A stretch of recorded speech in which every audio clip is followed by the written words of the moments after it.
One of the things that I do on a regular basis is read. I'm not a physical reader. I like if it's not got pictures in it, I'm not interested. But I do enjoy audiobooks. It's something that I do a lot when I'm journaling, or I'm just doing art. I have something on in the background. And audiobooks for me are a great way of getting through a book without all the hassle of actually having to read, because reading drives me nuts. You can't do anything else when you're reading.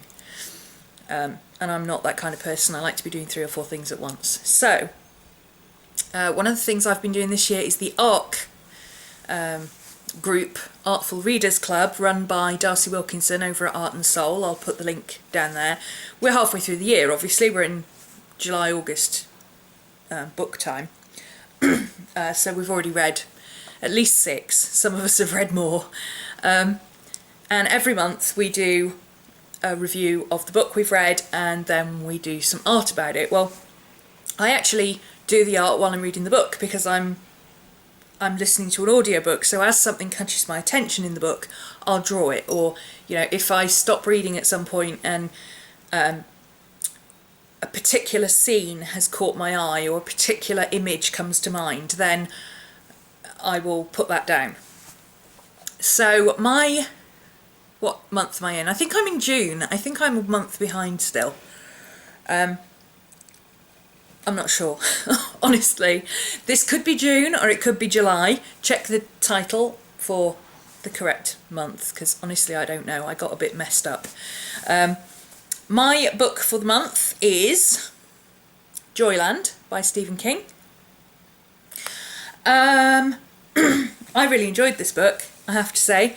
I started reading Stephen King like way back as about 12 or 13-year-old. I read Carrie.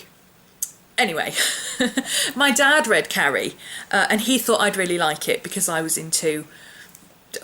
goth, and I was into all that sort of stuff. I loved reading about religion and all that kind of fantasy ghost horror type stuff.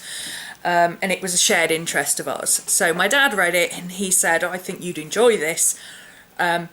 He deemed it suitable reading material for me, and I read it and I loved it. I thought it was fantastic. And I've pretty much read every single Stephen King book that's come out ever since. I've missed a couple recently because I've been reading other things, but I've got 3 or 4, I think, of the newer ones that I still have to read. But anyway, Joyland, I was quite surprised. It's not what you expect from Stephen King. In fact, to be honest, if you'd said, having read The Heart-Shaped Box by Joe Hill, his son, if you said that Joe had written it, I would believe you, because it's a coming-of-age novel, and a ghost story, and a murder mystery, and a thriller, and a love story, and a romance, and it's kind of a true-to-life kind of story. There's this little boy who's severely disabled, dying, basically. There's a young man who is moving from teenage to young adulthood, and various makeups and breakups and relationships that he has with not just other girls, but also other adults in his life. That kind of a transition from where you're viewed as a child to where you're suddenly viewed as an adult by other adults.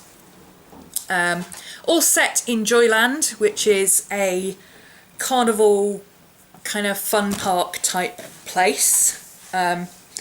Not being overly familiar with the American side of culture, I assume it's kind of what we would call a fairground, a static fairground, with like helter-skelters and rides and stalls and all that kind of stuff.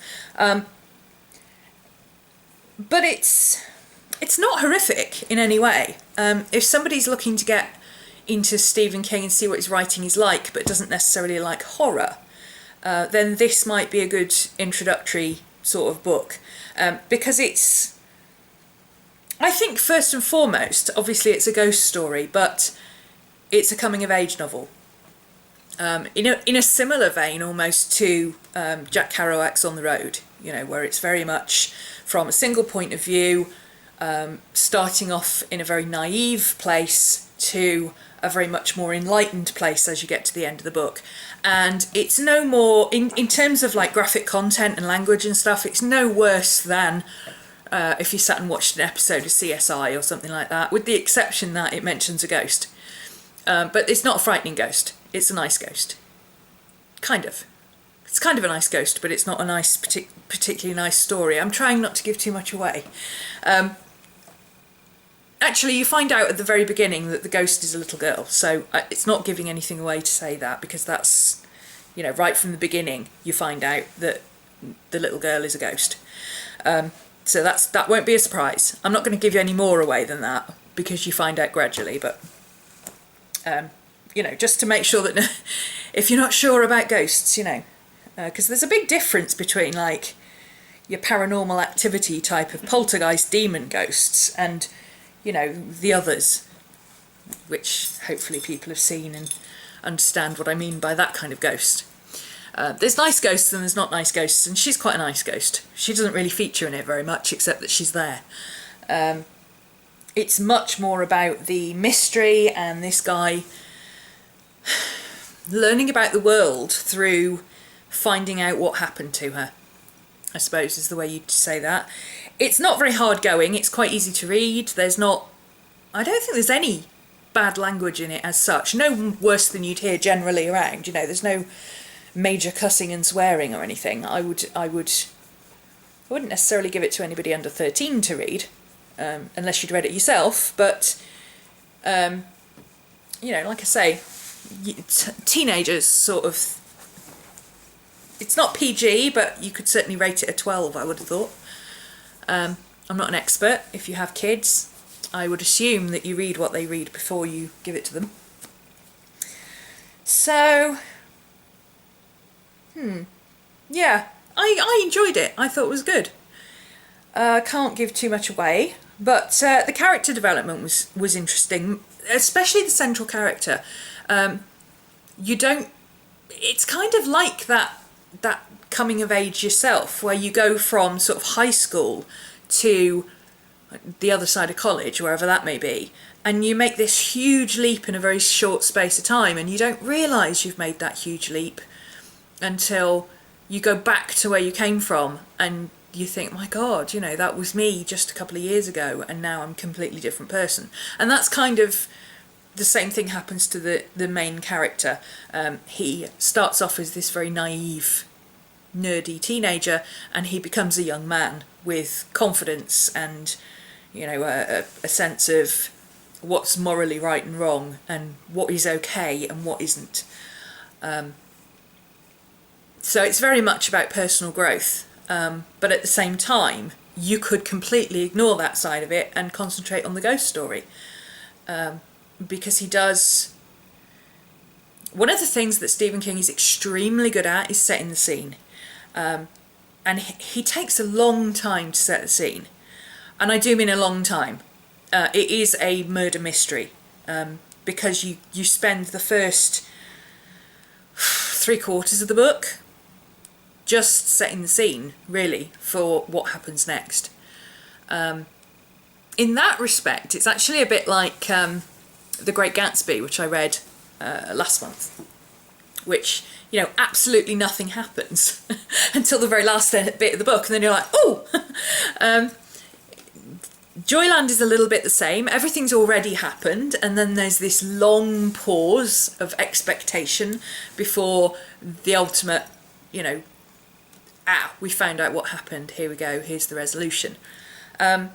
So fast-paced and action-packed it is not, but if you're looking for something that's a little bit ghost story-like, a bit of a thriller, a bit of a murder mystery, you've perhaps, like I say, not read Stephen King before and you want to try something a little bit more sedate than some of his more gory ghost stories and horror stories, then this might be a good place to start.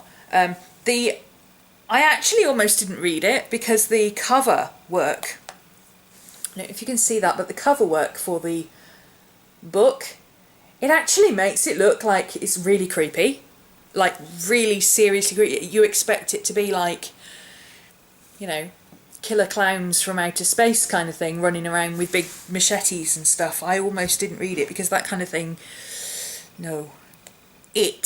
I read 3 chapters, I've been scarred for life ever since. No, nothing will persuade me to finish that book. And I almost didn't read it because I expected this to be the same. But, you know, don't judge a book by its cover, because actually it's extremely good. And I'm glad. I read a couple of reviews on Goodreads, and I have to say, the one review that stuck in my mind and that I have to absolutely 100% agree with was a guy said, this is one of those books that you get to the end and you think, oh, I was enjoying that. And he's absolutely right. That's exactly how I felt when I got to the end. You know, because you get the solution and then there's a little bit more, and you kind of expect it to lead into something else, and then it doesn't, and you're like, but I wanted some more.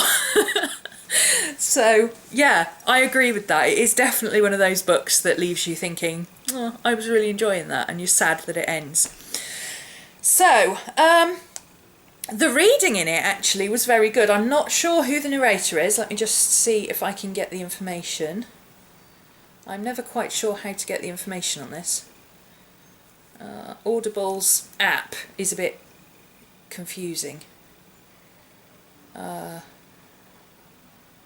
Read summary. Maybe it'll be in there. No, I don't know who the narrator... Oh, yes, there it is.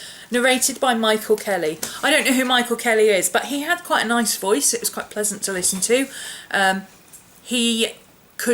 like audiobooks where they do all the different voices, because, you know, who doesn't? Isn't that how books are supposed to be read, where they do all the different voices? And he had a really good way of changing between the narrator talking about himself or talking about a situation and just telling you about where he was working and where he was living at the time and his life, versus other characters. And all the characters, they're kind of stereotypical. You know, there's the wide boy kind of, the fairground characters this is. There's the guy that he would be played by Johnny Depp. You know, he'd have a fedora and he'd be played by Johnny Depp because he's got tattoos, and he'd always be playing with cards in his hand and that kind of thing. And then there's the crazy gypsy woman who is, when she's in her costume, she's all, I see the crystal ball, you know, and then the rest of the time she's like, hi, how are you? And I really enjoyed the way they he got the different character of her. Just her was fantastic. Yeah, I enjoyed how he read it, and it was a good pace, and it was there wasn't any jarring halts or stops, which I find really puts me off an audiobook. If all of a sudden, you know, chapter 7, and there's a completely different change to what was happening in the last one, last chapter to this chapter. I don't like that. It spoils my reading of the book, but he didn't do any of that. He just very smoothly flowed into the next bit. And I actually found on a couple of occasions, rather than waiting to get to the end of the chapter, I actually stopped it in the middle of a chapter, because I felt I could happily go off and make a cup of coffee and come back and continue where I left off, which is fairly unusual for a book. And of course it's Stephen King, so, you know, huge fan of Stephen King. I don't think he's ever written anything I didn't like, except It, because clowns are evil.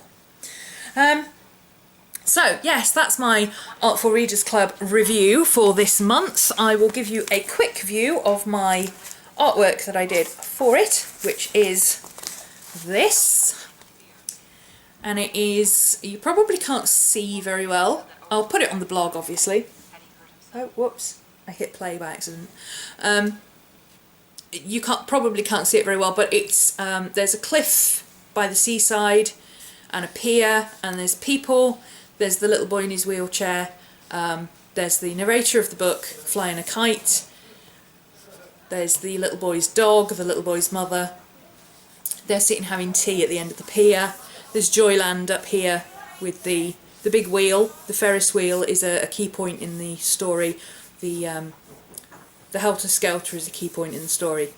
and so on. So, like I say, I'll put a photo up on the blog. Sorry, I'm trying to see if you can see what I'm seeing. So there you go. It's just very sketchy. It's nothing, you know, it was just that particular scene of the kite flying really struck me. I won't tell you about it because it would be giving it away, but that was a very pivotal point in the book, I think, for the narrator of the story, because the central character, he really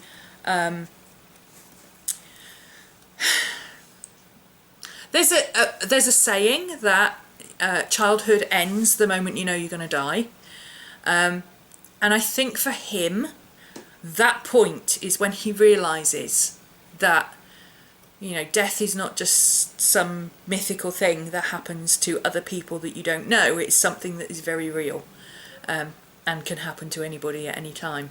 So yeah, watch out for the kite flying scene. That was really good scene. I enjoyed that one. Next month, because I am completely into Japanese everything at the moment, I'm actually reading A Tale for the Time Being, unabridged version, by Ruth Ozeki and narrated by the author herself. I do like it when there's a book that's read by the author who wrote it, because for me that's getting it exactly how the author intended it to come across to you.